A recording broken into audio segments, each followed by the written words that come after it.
क्या आपने कभी सोचा है कि सिर्फ एक सीटी आपकी मौत की वजह बन सकती है?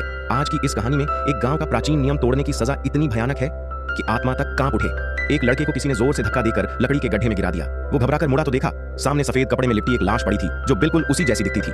गड्ढे के पास खड़े उसके अपने ही रिश्तेदार उसे घूर कर देख रहे थे, जैसे किसी गुनाहगार को देख रहे हों। लड़का डर के मारे इधर उधर देखने लगा। तभी भीड़ में उसे एक भयानक विकृत चेहरा दिखा, लेकिन किसी ने नहीं सोचा था कि ये तो बस शैतानी खेल की शुरुआत थी।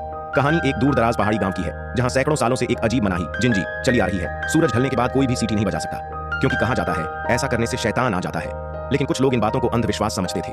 गांव का एक शख्स टासान एक दुर्लभ पक्षी को पकड़ने के लिए जंगल में चला गया। वो पक्षी वार्षिक पक्षी प्रतियोगिता में उसे इनाम दिला सकता था। जब रात होने लगी तो उसने भी गांव की उस मनाही को नजरअंदाज कर दिया। वो धीरे से सीटी बजाता है ताकि पक्षी से संपर्क कर सके, और वाकई उसे वो पक्षी मिल भी जाता है।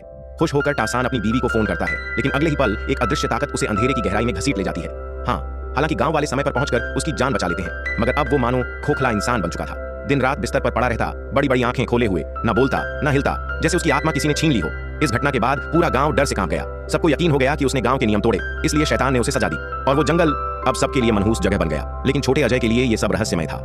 एक दिन जब वो अपने दोस्तों के साथ खेल रहा था, उसकी पतंग उड़कर उसी जंगल में चली गई। वो अंदर जाने ही वाला था कि दोस्तों ने रोक लिया। इसी बीच गांव में खबर फैली, गांव का सरपंच इस बार पक्षी प्रतियोगिता से हट गया है ताकि बाकी लोग भी जीत सकें। अजय खुश हो गया, क्योंकि अब उसके दादा डीमो के जीतने का मौका था। डीमो पुराने समय के पक्षी प्रशिक्षक थे, जो अजय को सिखाते थे कि पक्षियों से कैसे बात करनी है। लेकिन दादी को यह पसंद नहीं था।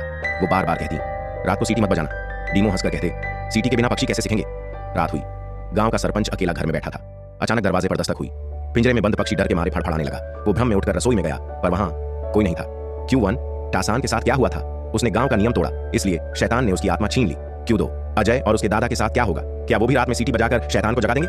Q3 क्या शैतान सच में है, या ये सब डर का खेल है? जवाब छिपा है अगले भाग में। अगर आप जानना चाहते हैं कि अजय और डीमो की किस्मत क्या हुई, तो अगला भाग जरूर देखें, क्योंकि सीटी की वो आवाज अब पूरे गांव में गूंजने वाली है।